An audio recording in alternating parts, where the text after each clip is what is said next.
Baik, Assalamualaikum warahmatullahi wabarakatuh. Jumpa lagi bersama channel YouTube Hasyim Asyari. Terima kasih buat teman-teman semua yang sudah mengklik video ini. Semoga semuanya yang menonton video ini selalu dalam keadaan sehat walafiat tanpa kurang suatu apapun dan dimudahkan segala urusan dan dilancarkan rezekinya.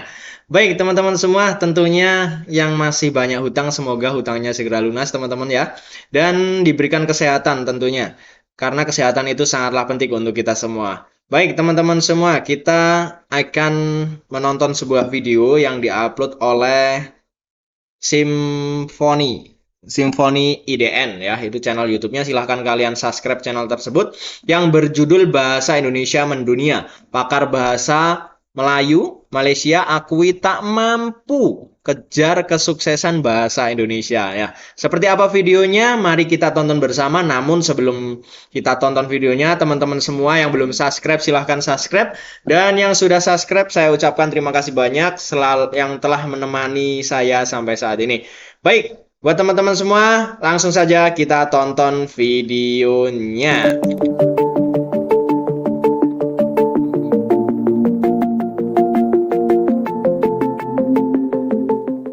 Sampai saat ini tampaknya negara jiran Malaysia belum bisa menerima jika bahasa Indonesia telah resmi menjadi bahasa UNESCO. Belum bisa menerima. Hal ini sangat jelas terlihat dalam tiap komentar warganya dalam berbagai pembahasan hal tersebut. Sudah pasti. Menanggapi hal itu, Kepala Pusat Pembinaan Bahasa dan Sastra Kementerian Pendidikan dan Kebudayaan Muhammad Abdul Haq memberikan jawaban yang telak kepada netizen Malaysia yang mengatakan seharusnya yang diresmikan UNESCO itu adalah bahasa Melayu. UNESCO itu memutuskan bahwa bahasa Indonesia resmi menjadi bahasa sidang umum UNESCO. Luar biasa penjelasan yang sangat komprehensif, Pak. Saya jadi membayangkan bagaimana Pak Kepala Badan tuh melakukan presentasi dan juga bagaimana timnya ya, Pak. Ini kayaknya timnya nggak tidur-tidur nih. Bapak kayaknya nggak tidur-tidur nih.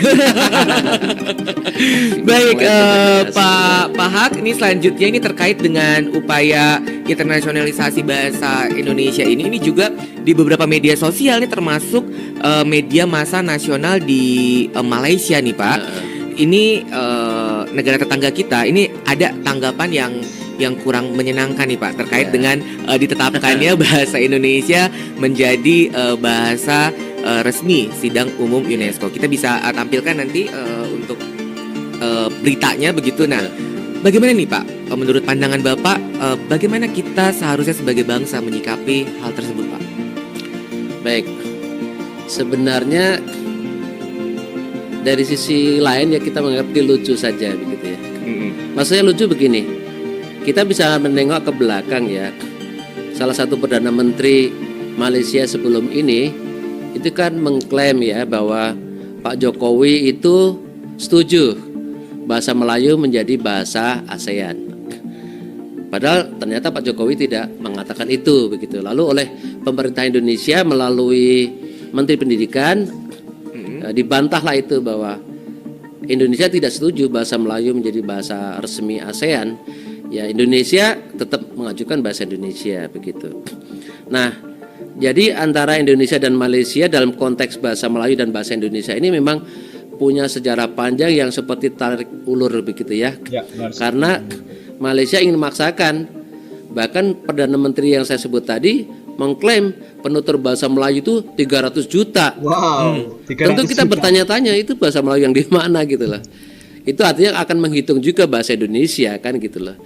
Padahal kita tahu bahwa Indonesia ya mengakui bahasa Indonesia sebagai bahasa nasional dan bahasa negara. Ya, benar sekali. Bagi kita orang Indonesia, bahasa Melayu adalah bahasa daerah. Bahasa daerah. Yang ada di hampir seluruh Indonesia memang ada ya. Kalau menurut kajian kami di Indonesia itu lebih dari 80 bahasa Melayu Sebagai bahasa daerah. sebagai bahasa daerah. Misalnya di Jakarta kan ada bahasa Melayu dialek Betawi gitu ya. Nah, di seluruh Indonesia itu ada sekitar 80. Sampai ke Papua sana ada semua begitu. Dan itu kita anggap sebagai bahasa daerah. Nah, jadi tidak mungkin kita mengatakan bahasa Melayu sebagai bahasa negara, bahasa nasional, bahasa Asia, tidak mungkin. Karena kita sudah secara resmi mengatakan bahasa Indonesia sebagai bahasa negara.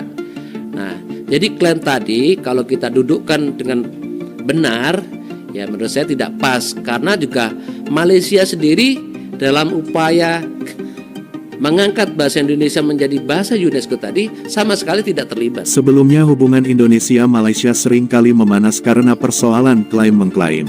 Beberapa hari terakhir media sosial dihebohkan dengan pemberitaan perseteruan antara dua negara serumpun yang memperebutkan wilayah terkait penggunaan bahasa resmi di ASEAN. Perseteruan ini bermula saat Perdana Menteri Malaysia, Dato Sri Ismail Sabri Yaakob mengusulkan agar bahasa Melayu dijadikan sebagai bahasa resmi ASEAN selain bahasa Inggris. Sementara Menteri Pendidikan Kebudayaan Riset dan Teknologi Indonesia Nadiem Anwar Makarim menolak usulan tersebut dan mengatakan perlu adanya kajian dan pembahasan lebih lanjut. Bahkan dalam siaran pers nomor 178 isi pers A64 2022. Selanjutnya harapan pemerintah Indonesia yang tertuang dalam Undang-Undang Nomor 24 Tahun 2009 tentang bendera, bahasa dan lambang negara tertulis bahwa negara mengusahakan meningkatkan bahasa Indonesia menjadi bahasa internasional. Jadi saya nampak satu pembandingan Malaysia dan Indonesia. Apa yang membezakan kita dengan orang sebenarnya? Sebab kalau kita tengok di Indonesia, ini pandangan saya peribadilah, sebab bila saya pergi sana, saya pernah jumpa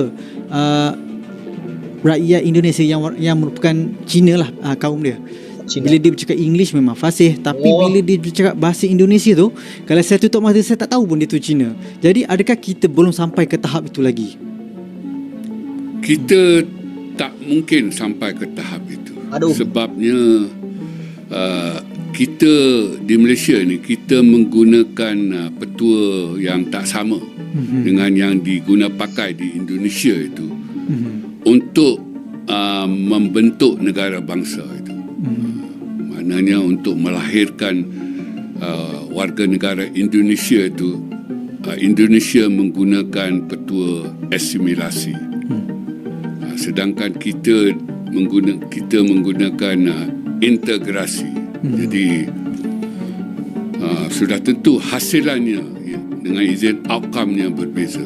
Dan kita dapat lihat kan apa yang wujud di Indonesia dengan apa yang wujud di negara kita.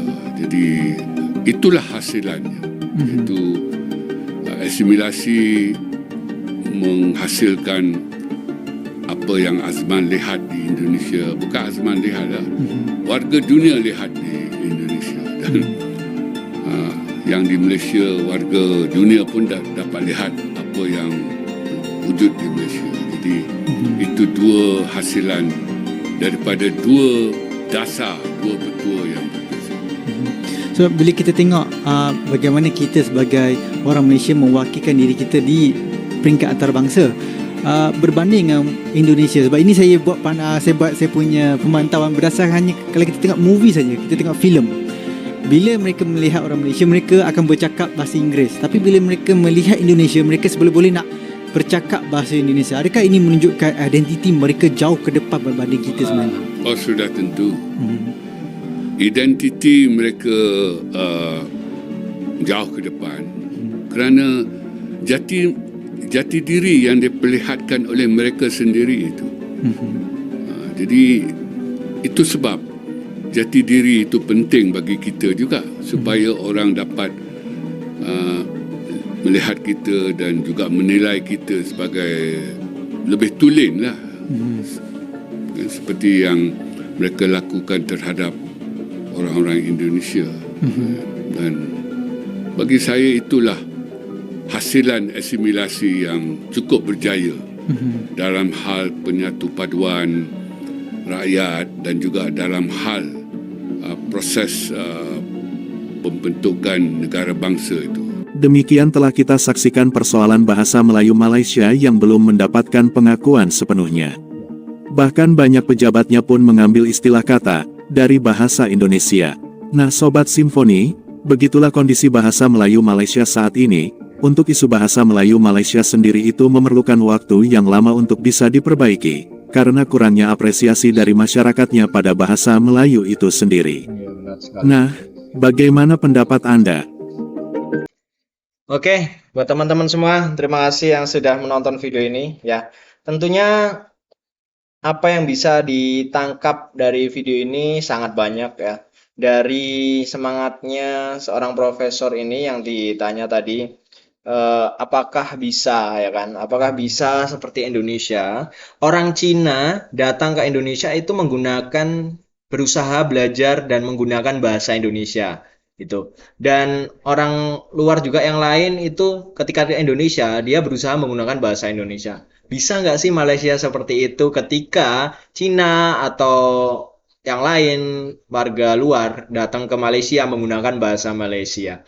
Harusnya pemerintah itu lebih menegaskan bahwasanya ketika kamu datang ke rumah saya, nah gitu kan, ibaratnya kamu datang ke rumah saya, kamu paling nggak harus menghargai orang yang mempunyai rumah tersebut. Jadi gimana caranya dia supaya bisa berkomunikasi dengan tuan rumahnya, karena mereka adalah seorang tamu gitu. Bukan kita sebagai seorang tamu, seorang tuan rumah, kita malah berusaha untuk mempelajari bahasa yang datang dari luar gitu ya. Tapi ketika melakukan seperti itu terus berulang-ulang, kita yang sebagai warga Malaysia gitu kan, misalnya buat warga Malaysia sebagai tuan rumah mengikuti gaya hidup tamu kita yang dari luar, nah maka lama-kelamaan apa yang menjadi ciri khas di dalam rumah kita atau negara kita itu akan hilang karena kita mengikuti yang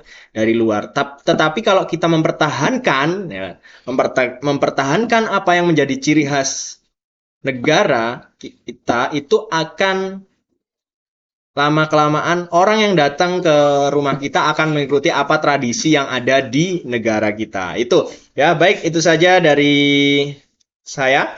Mungkin teman-teman semua yang belum subscribe silakan subscribe, dan yang sudah subscribe klik tombol lonceng di kanan. Dan terima kasih yang sudah menonton video ini. Jangan lupa like, comment, and subscribe. Terima kasih. Wassalamualaikum warahmatullahi wabarakatuh.